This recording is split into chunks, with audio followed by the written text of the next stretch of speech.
Welcome to another episode of What's the Point podcast, a unique show about men and their mental health. There are no doctors, no professionals, just real men talking about real stuff. And now, the What's the Point podcast, where you are the point. Hello, everyone. Welcome to another wonderful edition of What's the Point podcast. I'm your co-host, Bill Deckis. We're excited to be back for a brand new episode. I'm lucky to be joined by Mr. Mark Wick today.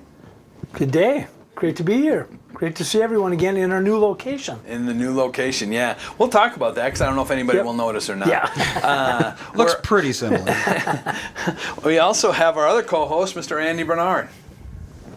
Hello, everybody. I've just been spending the last week building this place, so hopefully it doesn't look too crappy. I think it'll be just fine. Just a normal level of crappiness. Yeah, no, it'll be awesome. I know you put a lot of work into it. You know, Andy's the producer of this podcast. He's also a contributor. He's kind of a podcast savant, so to speak. But this isn't your only podcast, is it, Andy? It is not. We've been doing the Tom Bernard Show, Tom Bernard Podcast, The Family. I don't know if it's had any other names. I think just the three for 13 years now. This is our 13th year, just started. So now you do the family one. What is that like? What is that about? It's kind of just about whatever's going on that day, that week, that sort of thing. We have a entertainment reporter who comes on. We have a sports guy who comes on. Someone from KSTP comes on. And then we just have random guests. I mean, we had you guys on as guests, what was that, like 5 years ago? Wow. It's been quite a while since Mark and I were on, yeah. Yeah, so like the first time you guys were on that was quite some time ago. Yep. And that's the thing, is we just have whoever wants to be on if they got an interesting story, and, why not? You know, I was on the show about 2 months ago, I think it was now, and we had a number of guys and people that follow Face It that reached out and said, hey, I heard you on the Tom Bernard podcast. That was awesome. You did a great job. Why aren't you a regular guest? I think it's politics, but besides that, I mean, our listeners listen to your show as well. Well, that's what we look for. Got that cross-pollination. And the other interesting thing about that is I was on the show probably 2 months ago, and nobody mentioned it. Well, so maybe they didn't ask if I should be a regular. Well, There's two Marks, so they probably just got you confused. it's understandable. That could happen. Okay. I can see how that would work too. No, that's good. So as the viewers of this on YouTube, you can tell we're in a brand new studio. It's looking different than it did before. It's going to be a more relaxed type environment, a little more casual, just kind of sitting around chatting kind of thing. But we're really excited. Andy's been working really hard. So thanks to you for Andy. You know, as I've said this before, is that, this podcast, the importance of What's the Point podcast is that we at Face It, we get so many people that reach out to us. And when we ask them how they heard about us, they say, I found you through the podcast. And that's so important for guys to be able to listen to these podcasts and then want to reach out for help. That's what's so cool. That's why what we do here is so important. And Andy, without you, of course, it wouldn't be possible. But without Tom and the family and the rest to be able to help us and support us, I mean, it wouldn't be possible. So you guys are as a family, you guys are a big part of this as well. Well, thank you. And I think that a lot of people, myself included, when we did the first go-round of it, Bill, you were doing all this stuff, and I don't think people realize all the work that goes in to get this, the sitting down piece, that's one thing, right, but getting it out there and the editing and all that. So that's where it is so much appreciated what you do, Andy. So thank you for all that. Yeah. Well, the first year, I think you guys were doing all the board op and everything, right? No, not you, him. Yeah, me. Yeah, you just did. Yeah. You just had like a little conference room, and you just did what you you could. So this is way better. It's better with our advertisers, our sponsors, and just the whole environment is better. So thanks to you, Tom, Catherine, and the whole family, because you guys are really helping make this possible. So one thing I'm really excited about is we have a guest today. His name is Garrett. He's going to be joining us. We're going to hear more about his story in just a little bit. Garrett, thanks for coming out. Glad to be here today. And you're the very first one in this new studio under this new setup, so you get to let us know how it all goes. I think I should be honored by that, but we'll see. We couldn't find anyone else. There is obviously room on the couch, and that's because Mr. Mike Meyer is not here with us today. which is nice because that means this can more focus on me. Because he is Right. kind of a, what do they say, takes the air out of the room guy? Yeah. So, I wish someone had taken the air out of this room. It's a little stuffy in here at the moment. so there's a big life change for me that's happened recently. You on YouTube, you can tell. The ones listening just online, you probably can't. But I've decided to have some facial hair now. Yeah. Now, I've been against it forever. I don't like facial hair. It's itchy, it's scratchy, it's hot. Don't care for it at all. If I could be lasered or dipped or waxed, my whole me, I would do that. Your whole deal? My whole deal. I would just, and then, and gone. But I can't do that. So I decided to grow this. So here's how it happened. So I'm at the gym, I'm working out. I look in the mirror, and I take a picture of myself in the mirror. And I read I load that picture into Chat GPT. Okay. And I said, hey, Chat, we're close. I said, that's called Chat. Yeah. I said, Chat, what facial hair would look best on me? Yeah. And it came back with a picture. And the picture wasn't exactly the same, but it was pretty similar. It was me and that kind of thing. And it showed this thing, what they call a circle or a Van Dyke, I guess, is the two names. Yep. Isn't it a goatee? No, that's just the bottom part. I still have the upper part here. Yeah. So I thought, okay, you know what? I should give this a chance. And there's a description. It tells it why it chose that. And it said, with your skin tone and how blotchy your facial hair comes in, this might be the best thing for you. Yep. But facial hair is probably not for you. Oh, no, Chat GPT's wrong. So I kind of got a thumbs down from Chat GPT. I mean, a bot said no. Went home and told my wife, I think about doing this. She goes, really? I said, yeah. I said, I'm going to help you. I need some help lining this up. And she goes, you know what? No. She goes, you should go to a barber and have it professionally done. And I said, I am not that committed to this. Grab the razor. Yeah. So she grabbed the razor, trimmed it up. That's what we're going with. I go to the gym the next day.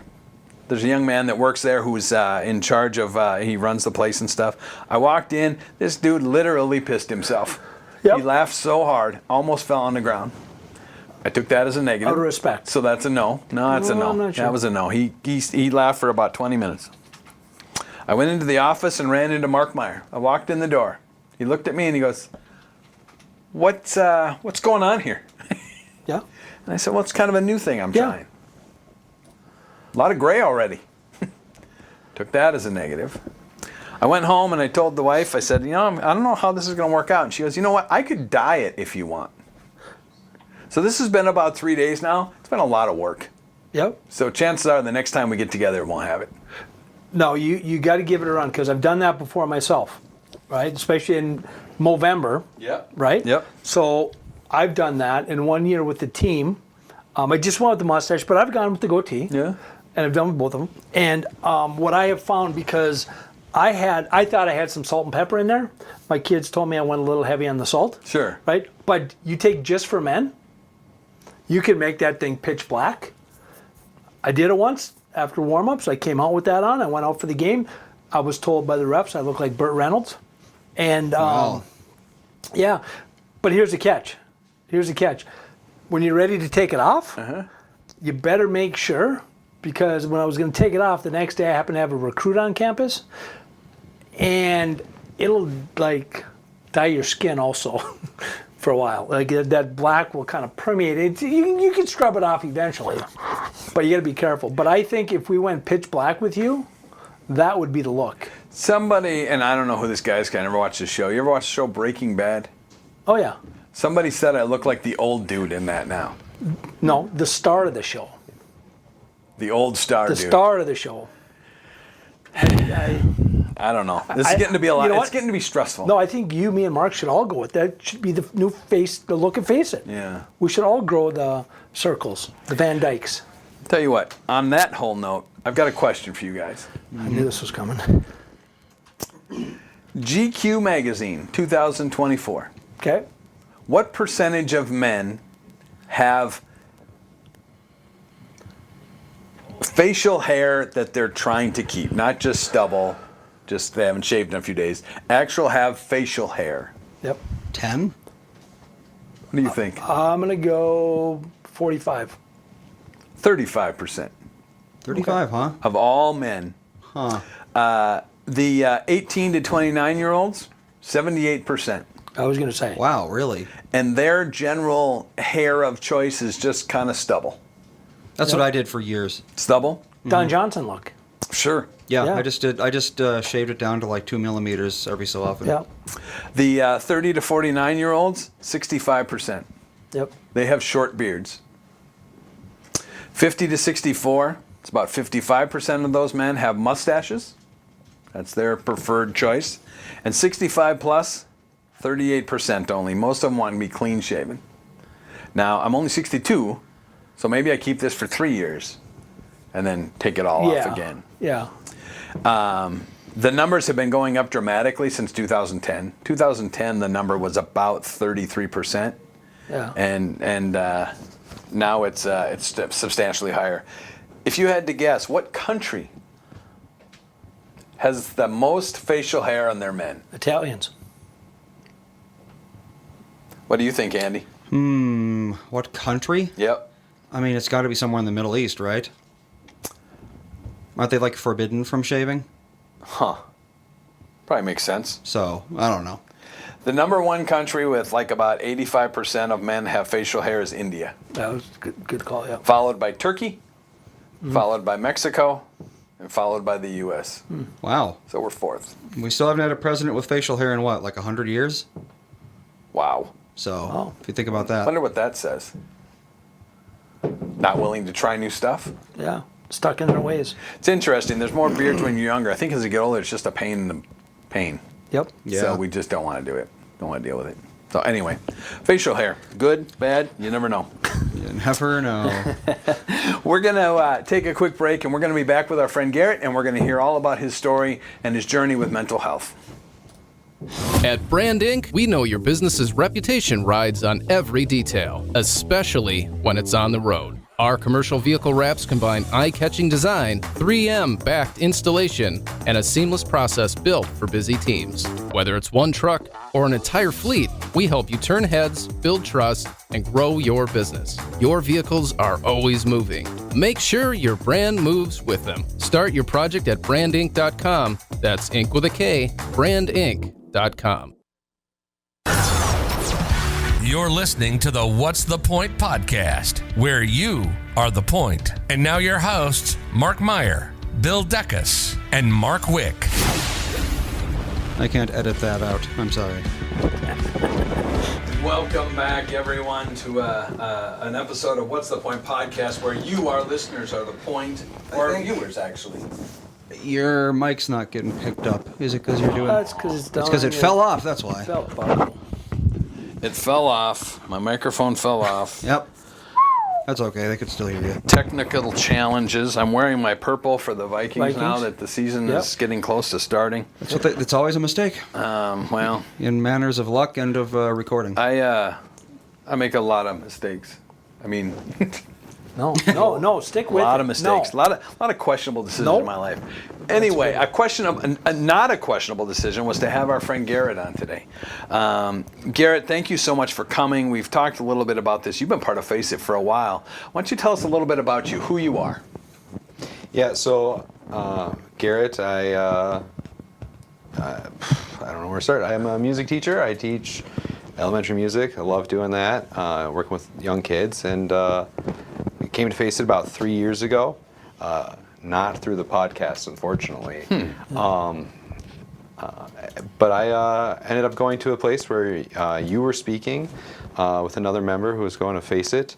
And he shared his story. And you made the decision at that, instead of, you had all the pamphlets at the back of the room, and you said, oh, we would tell you to grab one on your way out, but instead, we're going to walk around and hand them. And you handed me one.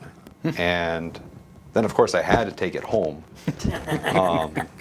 Couldn't do the polite thing and put it back on the table and maybe use it for somebody else. But brought it home, and I don't think you knew this at the time, but we had, my wife and I had a miscarriage. And we were going through that and the process of that. And I'd been dealing with my own mental health and struggles with my confidence and who I am as a person, all of that. And I reached out and we went to Face It, and now we're here. Nice. So you mentioned you have a wife, you have a darling wife, and you have children now. Yeah, we have twins, girls, and we like to say they're a blessing, and that the miscarriage was the child just wasn't ready to come out. So now we have twins. So How old? they will be 2 in October. Wow, you look really good for not sleeping for 2 years. Yeah. Wow. Fortunately, they sleep pretty good. Oh, okay, good, good. Yeah, they sleep pretty good through the night. So Awesome. we're very thankful for that. Good Yeah, for my you. son's turning 4 in November, so. And He's I been also 4 have years another old. one who's 1. Yeah. But yeah, so yeah, my son slept great too until he was about 2.5. So You're telling me I have things to look forward to. Everybody else is telling you it's better. It gets better. You come to this podcast, they're like, hold on, pal. it depends on how much you like waking up at 6 o'clock in the morning for like 6 months or so. Yeah. That'll be Well, you're a teacher. You gotta wake yeah, up early, right? Anyway. I'm already awake. So, No, so well, yeah, you're probably fine then. yeah, maybe. We'll find out. That's awesome. Yes, you and Andy have a lot in common there as far as being young men with children, married with children. So Andy's talked about on numerous podcasts about different challenges and stuff, and I'm sure we'll hear more about that. But tell me about you. You talked about you struggle with confidence and stuff. What is that? What is that about? I've been doing a lot of talking and thinking and reflecting, and biggest thing is that when I became a teacher, there was a lot of imposter syndrome. And when I'd walk in, and I had a colleague that would always be like, "Oh, he's the music man. He's the music man." And if you've never seen that musical, The Music Man is a con man. Yeah, it's true. And knowing that, she didn't know that. But it's one of those things where, like, it kind of made me feel like I don't know what I'm doing. I'm trying to figure this out. In my first year of teaching, and there was a lot to try to figure out and work around. And that not knowing, but the expectation of knowing, put a lot of strain and anxiety on me, and how to live up to the bar that I was setting for myself, that I've now realized there aren't that many people that are holding me to that bar. Yeah. So, You know, it's interesting because so many teachers play such a valuable role in young people's lives. And I'm sure you've heard over time, as kids gotten older and they come back and they get to see you again, and here's my teacher, and hi, and great, blah, blah, blah. I mean, you've made a difference in their life. How is that when you think about that you've actually made a difference in these young kids' lives? That's got to be easy to accept, right? oh, it's so easy, especially when they come up and say, "Oh, we loved your music class. It was so great. We had so much fun." Yeah, sure you did. Okay. Yeah. Your parents told you to say that, didn't you? Yep. Yeah. Yeah. Oh, it's just a lot of, they can be excited and they can be happy about it, but that self-talk in my head, it's like, yeah, but that didn't go as well as I'd hoped it would have. And that idea of, but we could have done it better, or, we spent so much time on it, but really, they do enjoy that. Yep. And nobody really is paying attention to we did it a third time, and I'm here thinking that's too much, and they're thinking, no, that's great. So And they are there, and they say those because of who you are, right. and the way you treat them, and the way you make them feel, more so than just the technical, detailed stuff. Because obviously you're the expert in the room, but you want to be at this high level. They don't expect that. But we put so much of that on ourselves, and I think that is such a common thing with anybody starting a new job, that imposter syndrome that we have. Yeah, and that carried over because I ended up changing districts, and in my second district then, I had this level of, I need to do more than I was doing in my last district, and so that idea, and then, how do you make that change? So many of us suffer or deal with perfectionism, right? It's either perfect or it's complete shit. Yep. One of the two. There's nothing in the middle. It's not like, well, this was pretty good, or this wasn't, I could have done this, but no, it was good overall. We generally don't think that way. Either every kid needs to be a musical savant, or you didn't do your job properly. Well, it's not even that, though, because I don't have that expectation of the kids. I don't have the expectation that this 5-year-old, the 6-year-old walking into my music room is going to be the next. Can I say Taylor Swift on this podcast? Wow. You know? We can edit that out. He's but- been wearing his Taylor Swift shirt except for the Vikings. Okay, so you know, I don't expect that of them. Yeah. I tell them that. I just hope that they enjoy and have a love and a passion for learn a little bit about yeah. it. Yep. But I have that expectation for me. Right. So That's a tough place to be. You talked about miscarriage. How did you and your wife navigate that? That's got to be extremely difficult. it was, and it still can be, is the biggest thing. And we've had many conversations with my wife. My wife and I have had those conversations. And the thing that you don't realize when you're going through it is how many people have had one or multiple that struggle with getting pregnant and going through that journey to become parents. And it weighs heavily on, or I believe that it weighs more heavily on my wife than it does and on other women than it does on the men. But it can feel very alone in that process of how do you get there. You feel like you made a mistake. You feel like you could have done something different, and the outcome might have been different, but truly that's part of the path to get wherever you're going. And I believe that, you know, when you say it's harder, you know, on the moms, the women, than the dad, there is that whole physical component. They've been carrying this child, right? And then to lose it and that, which is horrendous. yes, But you also had a loss. absolutely. You lost a loved one. And I think that's sometimes what we forget is, you know, there's two people here or more, like, you know, grandparents and all that have had this loss. And we have to support. You deserve as much support as others also. And fortunately for me and in our situation, you know, my wife and I have had those conversations. Yep. But it can be very easy for a man to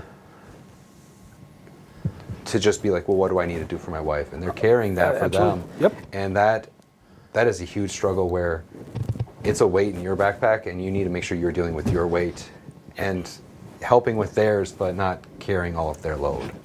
And that's the old thing, suck it up. Right. She lost the child. Like, this is where the support has to be, which, again, I'm not discounting that. Right. But Right. you can't take all that on yourself to fix all this, because you have to take care of yourself also, because it was also a loss for you. And we've had times where we've talked about our family, what our family would look like. Yep. And so it's still a grieving process of, well, we have the two right now. Would we have had one? Would we have had two different ages? Or would we be at 3 right now? Those are those conversations that you kind of still wonder. They crawl in your mind and you think about that and you never know. Absolutely. So obviously, actually, both of you can relate to this. But you talked about it. It doesn't go away, and I get that part. But how does it come back? When does all of a sudden those thoughts that I wonder what's going on? When do those moments happen? Well, for us, we're expecting again, and so Twins? no, not twins. It's Triplets? Not triplets. Okay, I just We have checking. confirmed that it is just one, and so we're sitting here going. There's that anxiety, a little bit of, is this gonna? Can this happen again? Absolutely. Will it happen again? And you just wonder, Yep. you know, and the date that you know, there was a moment when it happened, when we realized that it was ending. Yep. And you know, it was a momentous weekend for us.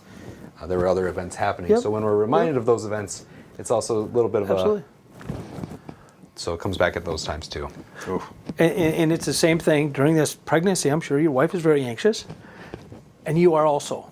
Yeah. So the both of you need to take care of each other and yourselves in this whole process. Yeah, and with the two twins, they're the twin girls. so. Absolutely. Yep.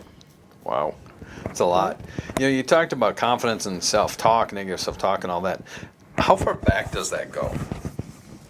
Has that been going on for a long time? Is it something relatively new? What would you say with that? Gosh, I don't know exactly when I can pinpoint that started.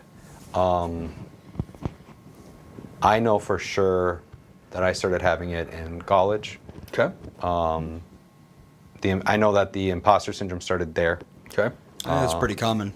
Yeah. It's when you start learning a lot of things that you're like, this is a little more advanced than I'm used to, and I don't know if I can do it. Or even the challenge of, is this the right decision for me? How do I fit in here with these people who maybe know more or have had more experience in this too? And so I know that it happened there and then carried through. Yeah. Yeah, a lot of times once guys, once guys start looking into their mental health challenges, they start thinking about it and going back and back and back, and they a lot of times say, "Wow, this has actually been going on my entire life." Right. Yeah.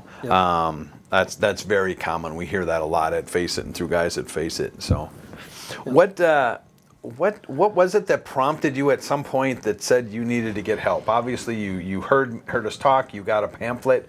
But what was life like right then? What made you say, you know what, I got to do something? My wife had been suggesting I see a therapist for a very long time, and I had student debt, and that was a big struggle and a financial thing for me. And I kept thinking, no, I can't afford a therapist right now. I need to just. And Face was like, no, this is free. You get what you pay for. Okay, we aren't marketing whizzes. I'll admit that. And it's great. I mean, it has been wonderful and has been helpful. But it was that, this is an opportunity for me to get some help and to meet some guys that are going through the same struggle that I'm going through, and to figure out next steps and where to go from there. Because it's hard. I mean, it was easier for me to join an organization that had other guys that were going through the same thing than to go talk to a therapist. Sure. That was always a little daunting for me. And it was easier to put it off, and yeah, I'll start it later. But when it got to that point, I was like, okay, let's try this. Good for you. Awesome. So one of the points I'm hearing, I mean, I can't attest to this, but maybe for you guys, maybe we should listen to our wives a little more. Oh, I was going to say I'm not a big fan of therapists. There's that. I thought we were going a different direction. No, that's yes. okay. But yeah, because my wife tried to tell me for 30 years. Yeah. And I put it off. So I wish I would have been as smart as you and done it that much quicker. I don't think you she'd did. say that I'm that smart, though. This is just happens. But again, I can say it. I think you're smart. Yep. We say that all the time. There's no guy has ever been at Face It that has been court ordered. But we have a number of guys that have been wife ordered. Yep. And the biggest thing that I think about that my wife said to me that pushed me over the line to go was that she can't be the only one. She can't be my therapist. Right. Absolutely. And that's when it hit me how much I was putting in her backpack for her to carry. Yeah. That I needed to find a way to unload this out of my backpack. Yep. My backpack that wasn't putting it into hers. And that was really the biggest thing. Yep. Interesting. Man, for a young guy, you've been through a lot already. So we're going to take a quick break, and we're going to come back, and we're going to hear more about how Garrett's doing nowadays, more about his children, his upcoming child coming in, and what he does to keep himself moving forward as far as his mental health. So we'll be right back after this.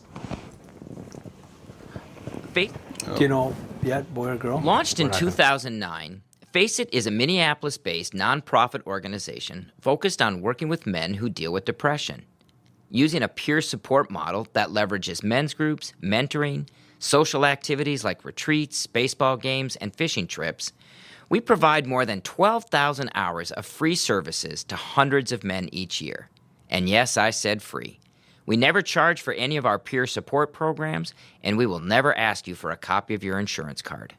If you're tired of feeling alone in your fight against depression, please visit us at faceitfoundation.org or drop Mark or Bill an email at info@faceitfoundation.org.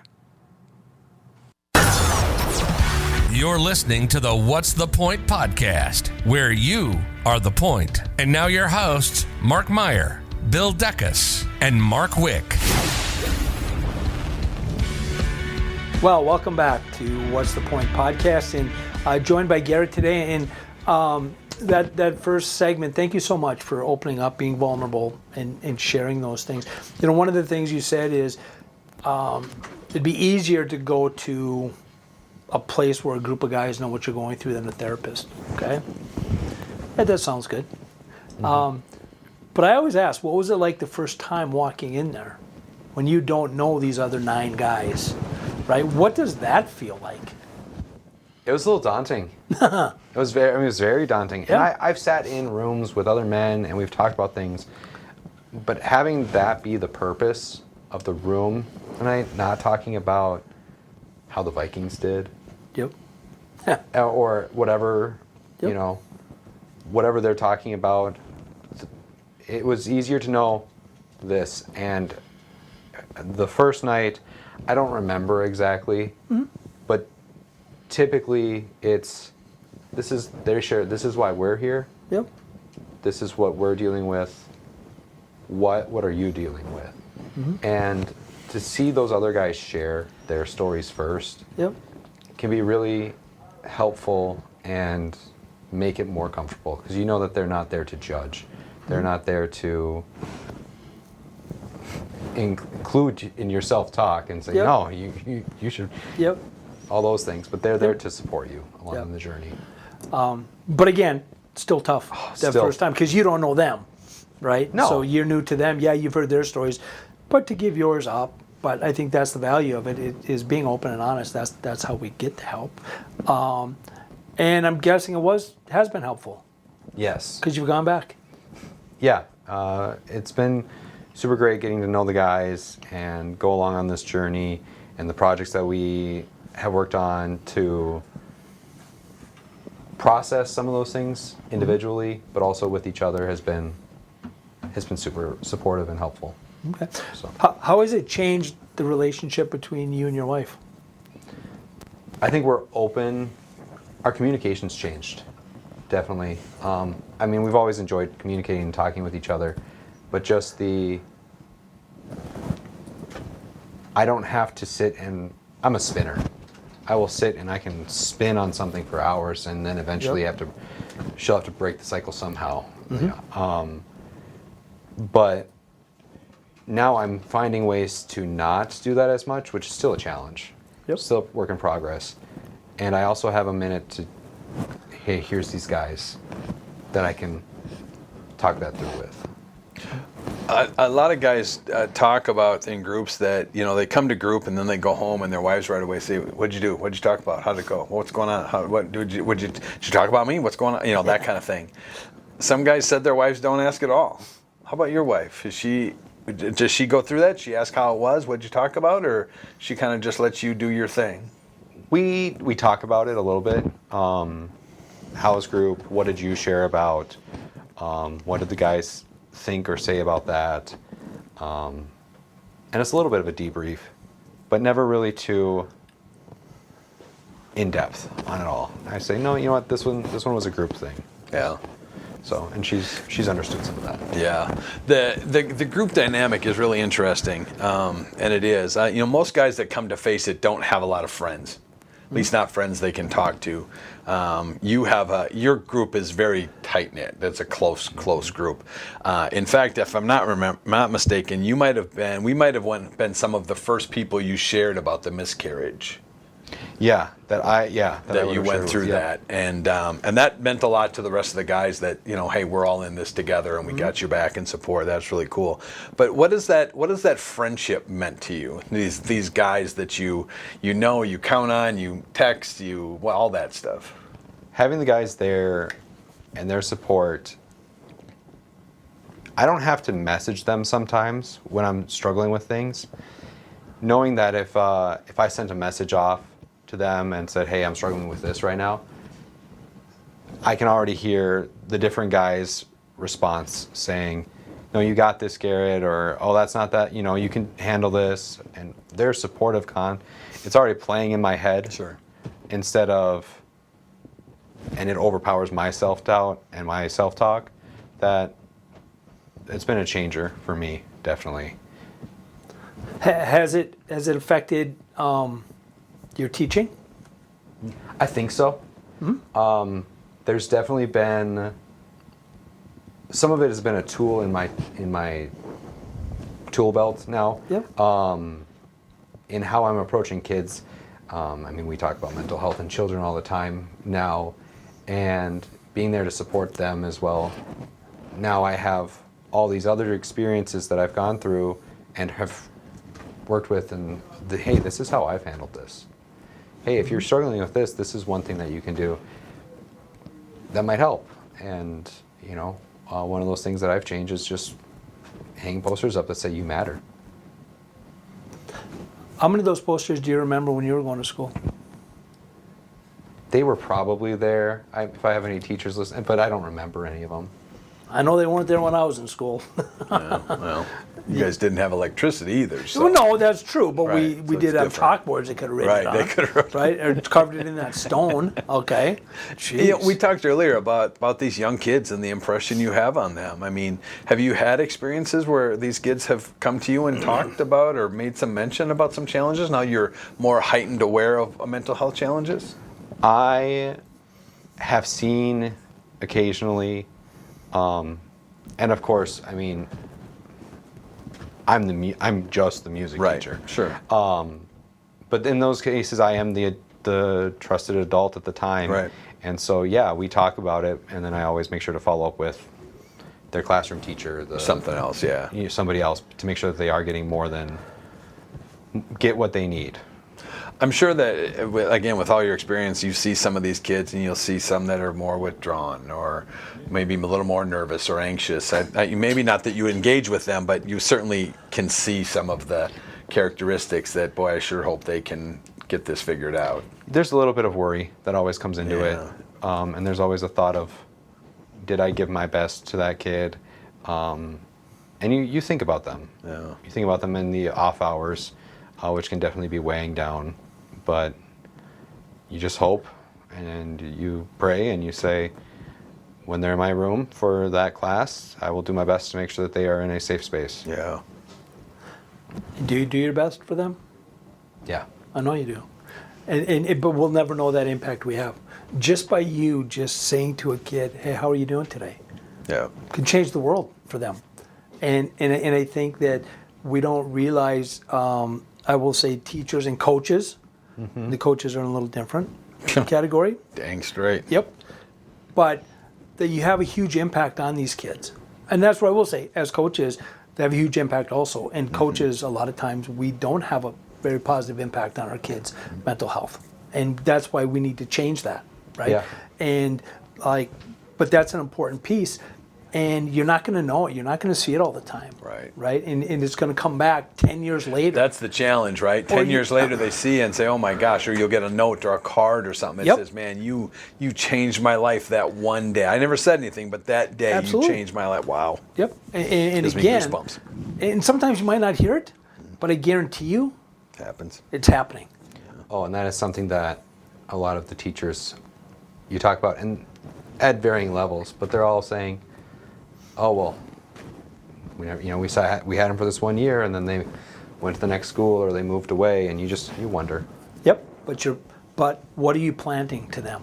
Yep. And you're planting, you're there. You're planting it's okay to not be okay. It's okay to talk to somebody.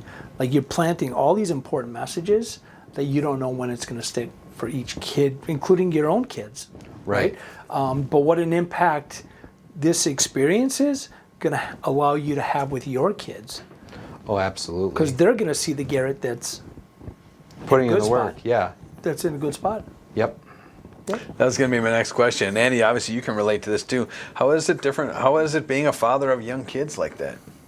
Tiring, exhausting, overwhelming? Yes. Yes. I think every young parent is tired and exhausted and all of those things. And there are so many different things that you don't know, don't realize, don't think about until you're in those moments. But at the same time, it's that joy.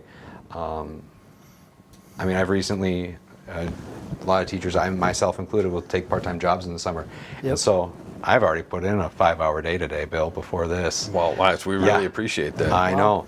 And, but then that coming home, I mean, I walk home from work and I get home and the kids are in the backyard already and they're halfway running up to me already. And just having that smile, it's exhausting and it's tiring, but they're worth it.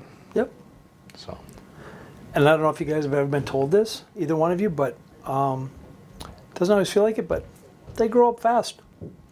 I disagree. Well, I know it never feels like that, but one of these days you're going to look back and say, where did that go? And he's been already waiting for his have- kid to move out. I know, so. well. We have already had a few of those already, and my kid's not even 4 yet. Yep.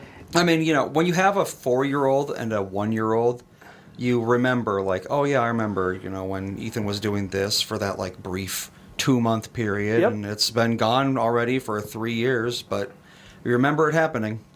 1 and 4 have to be almost worlds apart. They absolutely are. Right? I mean, what the 4-year-old's doing, the one is so far behind at that point. Yeah, one of them is, the younger one is just not even walking yet. He's not even standing yet. He can support himself on stuff, but that's about it.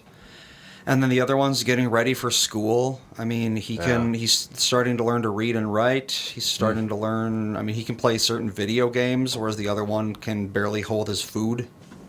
Yeah. They're completely different things. So it's smart that you had twins.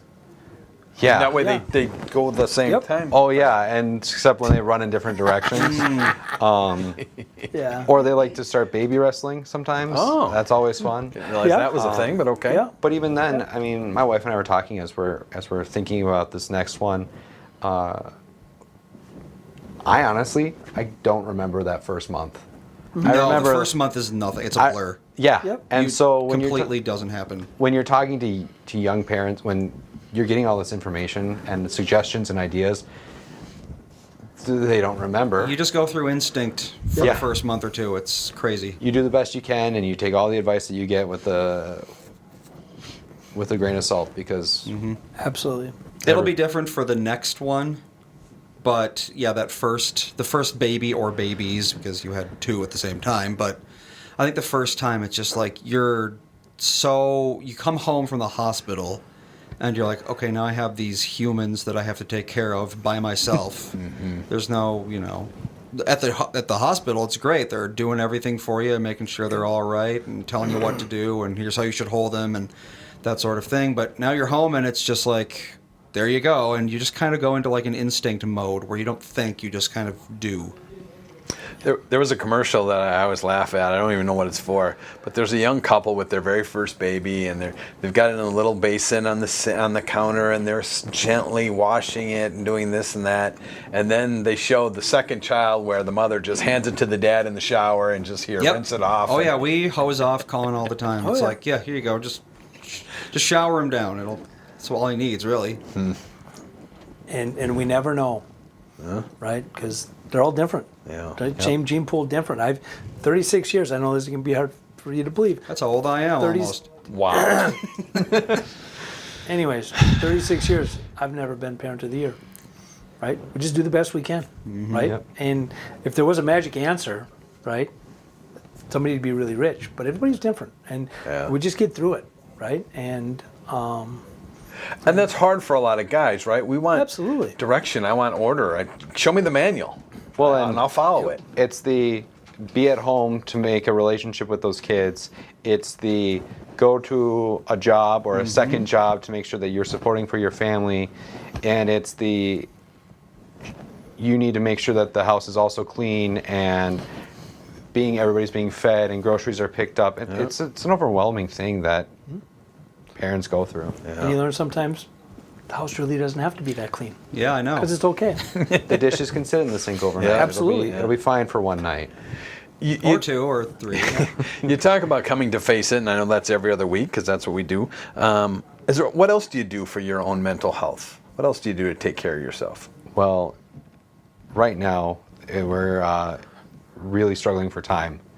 I'm trying to find small things right now in my day that I can focus on that will allow me to be the better dad and husband that I want to be.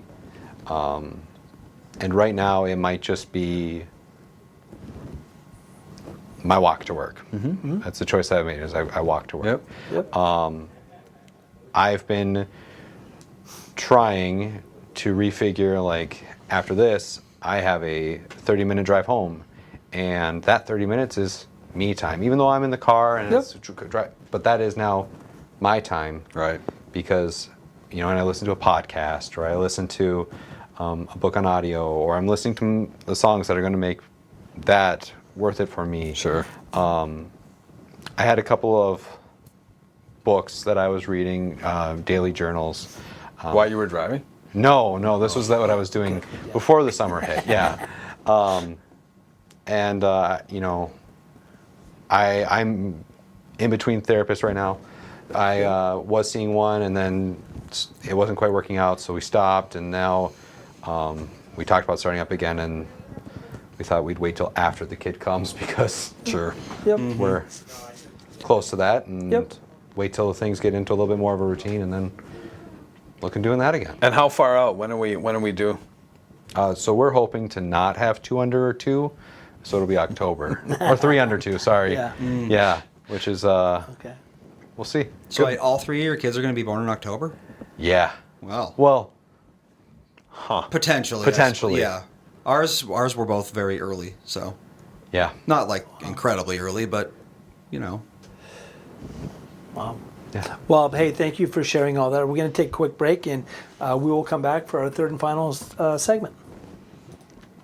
At Brand Inc., we know your business's reputation rides on every detail, especially when it's on the road. Our commercial vehicle wraps combine eye-catching design, 3M-backed installation, and a seamless process built for busy teams. Whether it's one truck or an entire fleet, we help you turn heads, build trust, and grow your business. Your vehicles are always moving. Make sure your brand moves with them. Start your project at brandinc.com. That's Inc with a K, brandinc.com.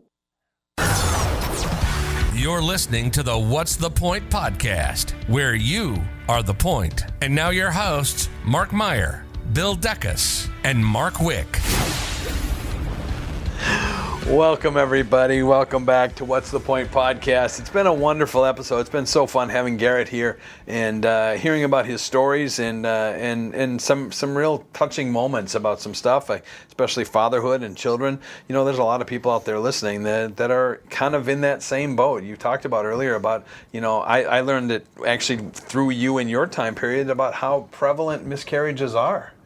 And it happens, and the mental and physical toll it can take, but to be able to share that and to be able to come back and talk now about your kids and how you love them, but you wish they would move out, that kind of thing. I'm sure they'll watch this someday and realize that 16 years to go. Yep. Yeah.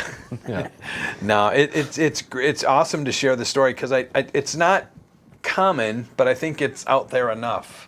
That guys can relate to this. So that's always my my last question to you before we wrap up.